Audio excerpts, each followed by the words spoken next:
So when I started out as a business coach, I was actually not quite sure how to prospect, how to go find clients. There were so many options out there. I was trying all sorts of things. I was sending cold emails, I was sending cold DMs, I was going to networking meetings, I was creating content, I was doing all this sort of things, and I was not quite sure how to actually consistently be able to, fill up my calendars with sales calls to then, of course, close clients.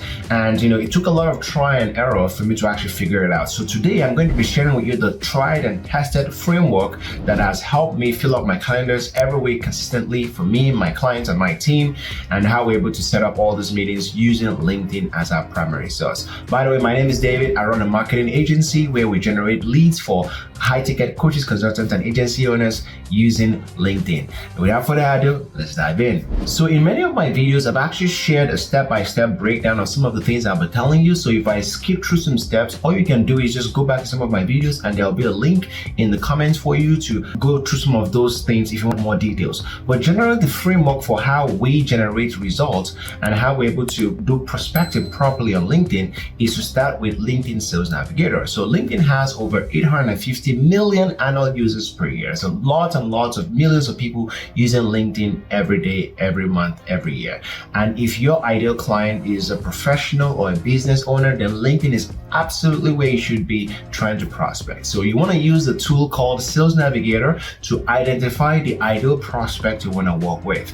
And what LinkedIn Sales Navigator allows you to do is be able to pick based on different filters, based on job titles, locations, and all sorts of filters to be able to pinpoint exactly who is your ideal prospect, what industry they are in, all of that fun stuff. And then you want to then build a list. If you want to know how to do that, you can see the link in the comments for a detailed video on how I actually use Sales Navigator. Now, once you've built that list, what you want to do is you want to then use automation to begin conversations. So that way you're not having to copy and paste 500 times a day just to begin conversations with people. You can use automation to actually do that. Again, I have a whole video where I talk and walk through all of this automation sequence and how you can use them. Now, when you're using automation, it's very, very crucial that you're not using automation to pitch people, because people can smell a pitch from a mile away. What you want to use automation to do is just to begin the conversations. And how do you use automation to begin conversations? Well, you do that by asking good questions that are not about you,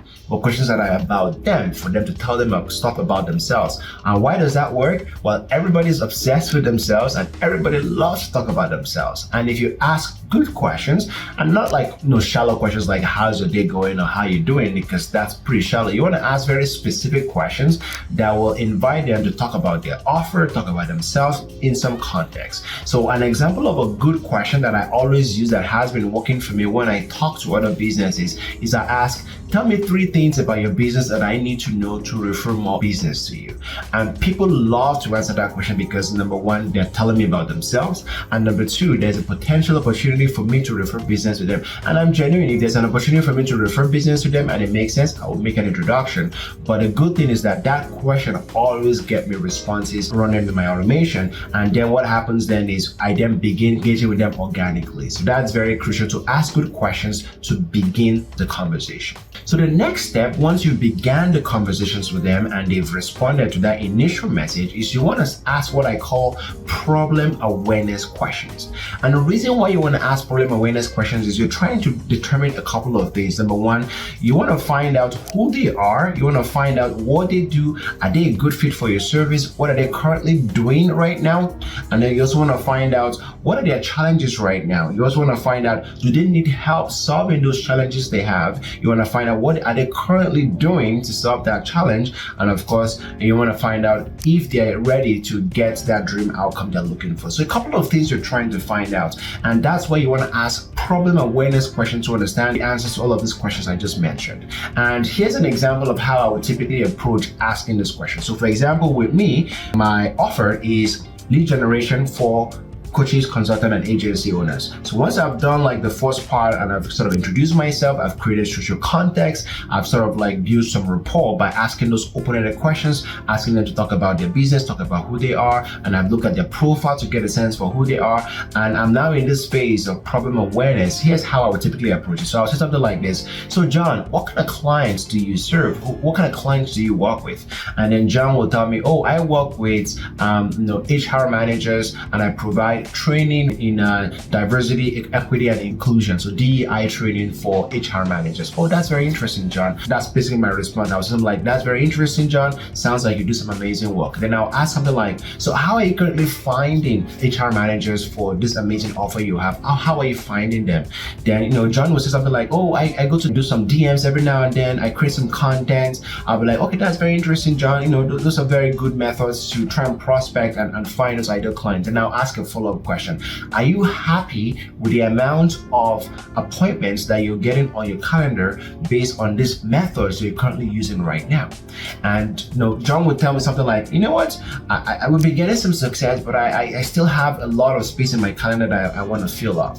And then I would then ask John, how many more appointments per week do you think you can handle right now? How many more appointments would you like per week? And then John will tell me and say, you know what, I could use 10 more appointments per week. If I can get 10 more appointments per week, that will make my life amazing. Then I will then know and understand that John is interested in my service. I've asked this problem awareness questions to understand that he's interested in the problems that I can solve for him, and he really has a need for that problem. And then at that point, I move to the next phase of my process, which is to then position my offer as a solution to his problem.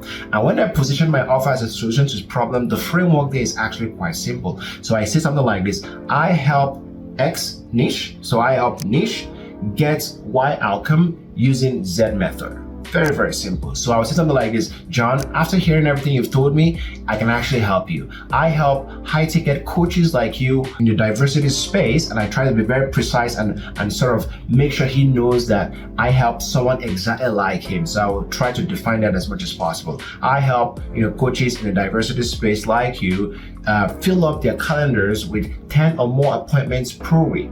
And again, I'm sort of like customizing my dream outcome based on what he's shared with me already that is his dream outcome.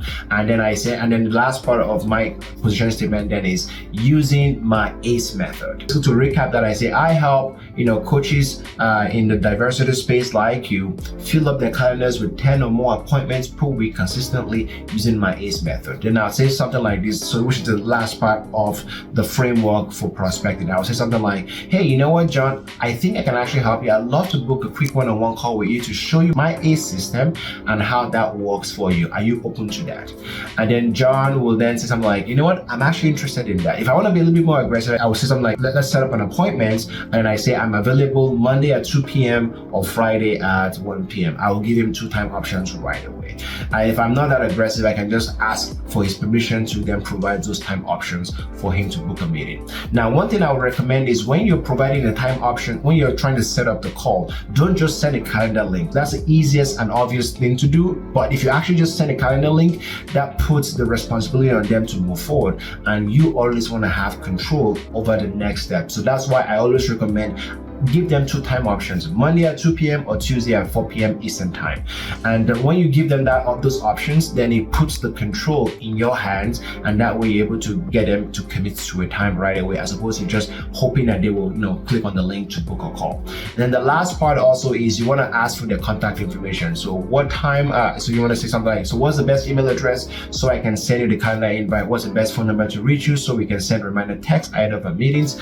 And I find that that's a really good way to set up the meeting. So just to recap the entire conversation here about how to use LinkedIn to prospect: first thing is to use Sales Navigator to build a list. Second thing is to use automation softwares to begin conversations, and when you're doing that, ask very, very good open-ended questions that is all about them. And then once you've gotten them to engage with those questions, then you want to ask problem awareness questions that help you understand what they are, who they are, what they do, if they're a good fit for your service, if they have a problem you can solve, how urgently do they want to solve the problem, what the dream outcome is. You want to ask 2 to 3 problem awareness questions. And then once you've confirmed that they are an ideal fit, then the next thing is you want to then position your offer. And when you position your offer, you want to say, I help X specific niche get Y outcome using Z specific method, which is your proprietary method. And then once you've confirmed your position statement that you can help them, then of course the next thing is to then book a call with them, and that's pretty much it. So if you need help with any of this stuff, this is something we do at our agency day in, day out. Just respond in the comments with me, or you can visit our website, which will be in the comments. And of course, I'm more than happy to share with you how we can help you. And I have way more resources and way more videos as well that goes in depth into these strategies. If you want to see them, you can see the link in the comment as well. And if you enjoyed this video, please share, like, and subscribe. And I will see you in the next video.